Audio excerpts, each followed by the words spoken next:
शक्तिशाली पिता। एक गरीब पिता ने अपने एकलौते बेटे को खूब पढ़ा लिखा कर एक बड़ा इंसान बनाने का फैसला कर लिया था। पिता दिन रात मेहनत करता और अपने बेटे के पढ़ाई का खर्चा उठाता। बेटा भी खूब मन लगाकर पढ़ता। एक दिन पिता का सपना सच हो गया। बेटा पढ़ लिख कर बहुत बड़ा आदमी बन गया और उसने अपना खुद का कारोबार शुरू कर लिया और उसमें बहुत सफल हो गया। एक दिन बेटा अपने बड़े और आलीशान ऑफिस में बैठा हुआ था।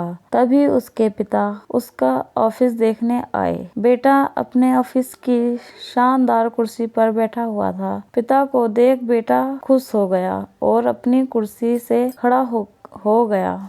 पिता ने बेटे को कुर्सी पर बिठाया और बेटे के पीछे खड़े हो गए और उसके कंधों पर अपना हाथ रखते हुए कहा, बेटा तुम्हें पता है कि आज इस दुनिया में सबसे शक्तिशाली इंसान का एहसास किसे होता होगा? पिता आगे कुछ और बोल पाते तभी बेटे ने कहा, पिताजी मैं हूँ सबसे शक्तिशाली इंसान। पिता ने सोचा था कि बेटा उन्हें ही सबसे शक्तिशाली कहेगा, लेकिन बेटे के इस जवाब से उन्हें बहुत निराशा हुई। ठीक कहा बेटा। इतना कहते ही पिता बेटे के ऑफिस से जाने ही लगे थे कि एक बार और पीछे मुड़कर वही सवाल बेटे से किया, बेटा तुम्हें अभी भी लगता है कि तुम सबसे शक्तिशाली हो? बेटे ने कहा, नहीं पिताजी, इस दुनिया में अगर कोई सबसे शक्तिशाली है तो वो आप हैं। लेकिन अभी तो तुमने कहा था कि तुम ही सबसे शक्तिशाली हो। पिता ने फिर पूछा, हाँ वो मैंने इसलिए कहा था क्योंकि उस वक्त